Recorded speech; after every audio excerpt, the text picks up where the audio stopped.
Jammu Kashmir Haryana assembly ఎన్నికల schedule release చేసింది కేంద్ర ఎన్నికల సంఘం. ఆర్టికల్ 370 రద్దయ్యాక తొలిసారి జమ్మూ కశ్మీర్లో ఎన్నికలు జరుగుతున్నాయి. మొత్తం 3 దశల్లో పోలింగ్ జరగనుంది.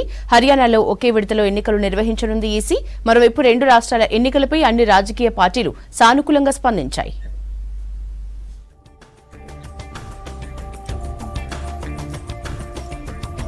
దేశంలో మరోసారి ఎన్నికల నగార మోగింది. హర్యానా, జమ్మూ కశ్మీర్లో అసెంబ్లీ ఎన్నికల షెడ్యూల్ను కేంద్ర ఎన్నికల సంఘం రిలీజ్ చేసింది. ఎలక్షన్ షెడ్యూల్ రిలీజ్ చేశారు సిఎసి రాజీవ్ కుమార్. జమ్మూ కశ్మీర్లో మొత్తం 3 విడతల్లో అసెంబ్లీ ఎన్నికలు జరగనున్నాయి. ఆర్టికల్ 370 రద్దయ్యాక తొలిసారి ఎలక్షన్స్ నిర్వహిస్తుంది ఈసీ.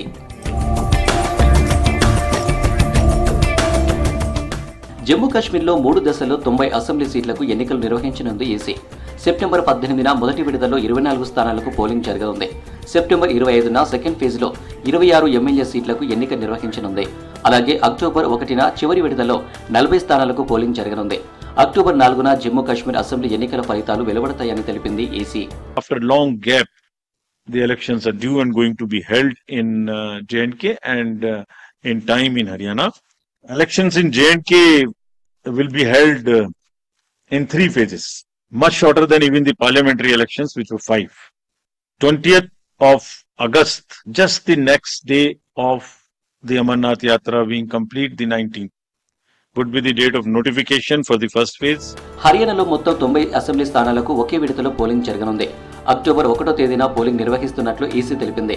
అక్టోబర్ 4న ఓట్ల లెక్కింపు ఉంటుందని వివరించింది. గత 3 పర్యాయాలుగా హర్యానా, మహారాష్ట్రకు ఒకేసారి ఎన్నికలు జరిగాయి.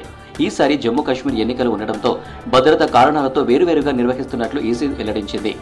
Second phase would be on 29th of August and the statutory period of nominations and all. Poll being on 25th of September. And phase 3, nomination on 5th of September and every voting finishing on 1st of October. So counting would be on 4th of October and everything would be over. Jammu Kashmir, Haryana assembly ఎన్నికలను అన్ని రాజకీయ పార్టీలు స్వాగతించాయి. 10 ఏళ్ల తర్వాత Jammu Kashmir elections నిర్వహించడంపై హర్షం వ్యక్తం చేశారు national conference నేత ఫారూక్ అబ్దుల్లా.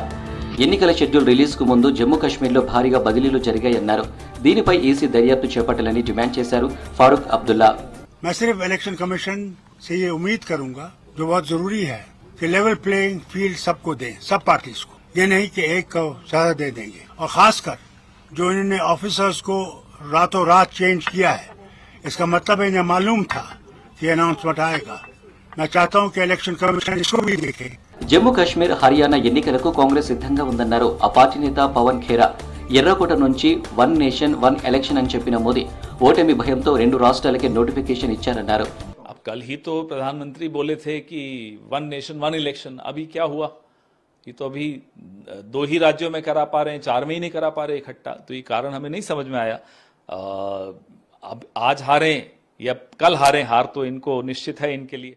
హర్యానా అసెంబ్లీ ఎన్నికలకు ఆమ్ ఆద్మీ పార్టీ రెడీగా ఉందన్నారు ఢిల్లీ మంత్రి అతిషి. సీఎం అరవింద్ కేజ్రీవాల్ సొంత రాష్ట్రం కావడంతో మెజారిటీ సీట్లు సాధిస్తామని ధీమా వ్యక్తం చేశారు.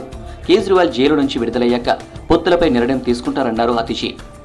आम आदमी पार्टी हरियाणा में चुनाव लड़ रही है, पूरे दमखम के साथ चुनाव लड़ रही है. अरविंद केजरीवाल जी खुद हरियाणा के बेटे हैं, इसलिए हरियाणा के लोगों का उनसे एक इमोशनल जुड़ाव भी है. आम आदमी पार्टी पूरी ताकत के साथ हरियाणा का चुनाव लड़ेगी और हरियाणा का चुनाव जीतेगी. హర్యానా అసెంబ్లీ పోరుకు బీజేపీ సిద్ధమన్నారు కేంద్ర మంత్రి మనోహర్ లాల్ ఖట్టర్. కేంద్రంలో 3వ సారి మోదీ సర్కార్ ఏర్పడినట్లే రాష్ట్రంలోనూ బీజేపీ హ్యాట్రిక్ విజయం సాధిస్తుందన్నారు.